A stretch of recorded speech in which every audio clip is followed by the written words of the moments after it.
Hai guys, welcome to YouTube channel. Jadi di video kali ini kami akan memberikan tips and trick bagaimana menghilangkan stres pada saat isolasi mandiri saat terkena COVID-19. So, buat kalian yang penasaran sama videonya, silahkan ditonton ya. Dan jangan lupa klik tombol like, komen, dan subscribe. Terima kasih. COVID-19 adalah penyakit menular yang disebabkan oleh virus Severe Acute Respiratory Syndrome Coronavirus 2 atau yang disingkat menjadi SARS-CoV-2, yang mana penyakit ini menyerang sistem pernapasan pada manusia. Kasusnya pertama kali ditemukan di kota Wuhan, China pada akhir Desember 2019.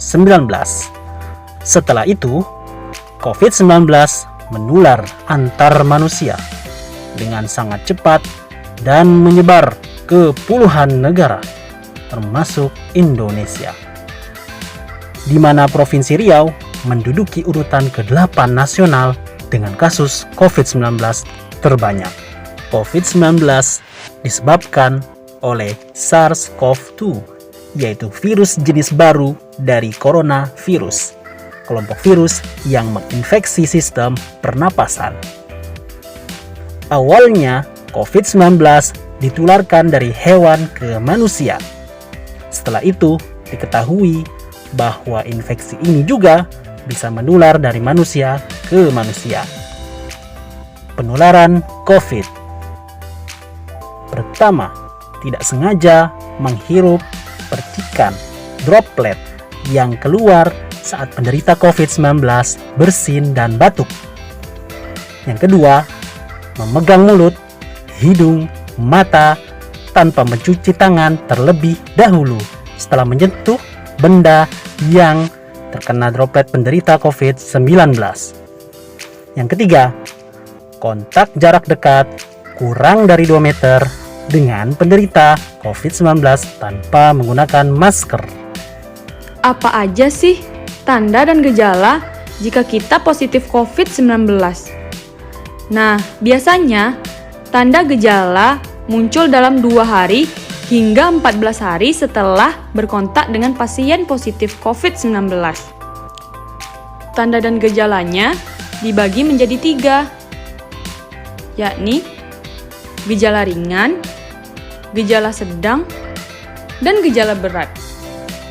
Gejala ringan meliputi demam, batuk, mudah lelah, nafsu makan menghilang, nafas pendek, dan nyeri sendi.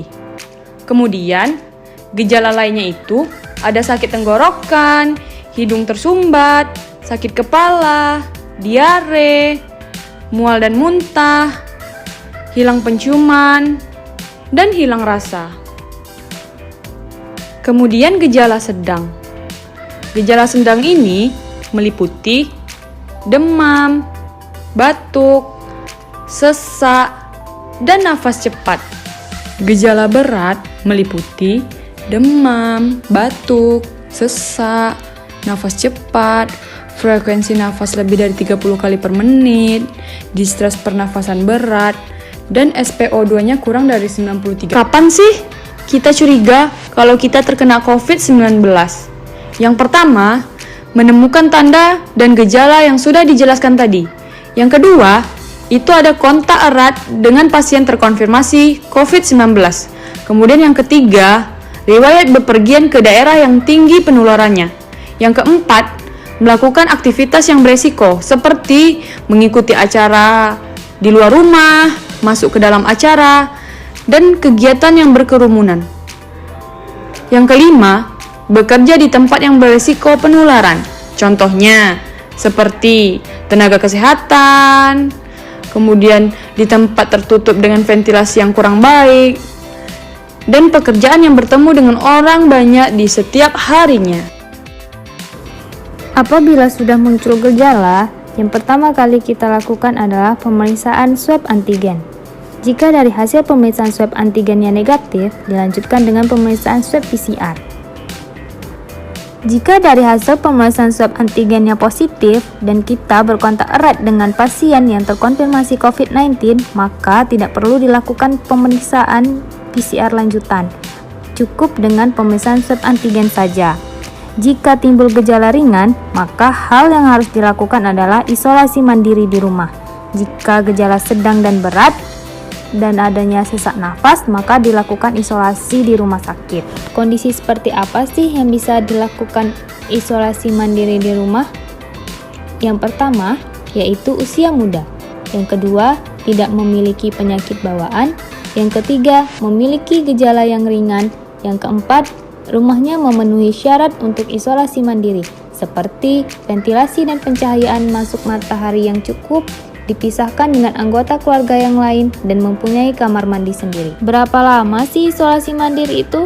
Yang pertama, jika tanpa gejala, isolasi mandiri minimal 10 hari sejak pengambilan swab antigen atau PCR. Yang kedua, jika muncul gejala, isolasi mandiri minimal 10 hari sejak muncul gejala ditambah 3 hari bebas gejala.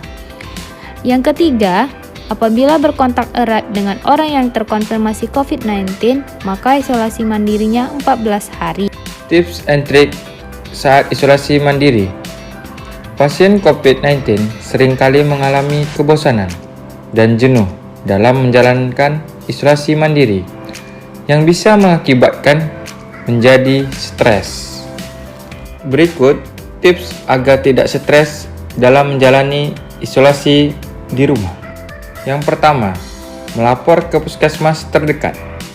Kedua, tetap di kamar dan dapat dihubungi melalui media komunikasi. Ketiga, mencuci tangan, pakai sabun sesering mungkin setelah beraktivitas. Yang keempat, memakai masker dengan benar saat keluar kamar atau ruangan. 5. Jaga kebersihan lingkungan di kamar. 6.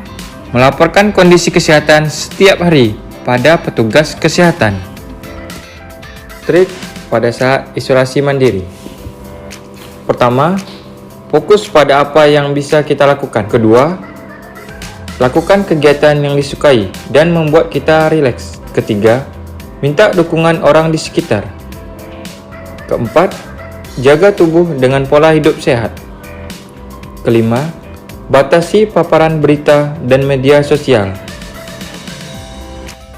Isolasi selesai ketika yang pertama telah menjalani masa isolasi sesuai waktu yang telah ditetapkan oleh petugas. Yang kedua, tidak dilakukan pemeriksaan RT-PCR ulang.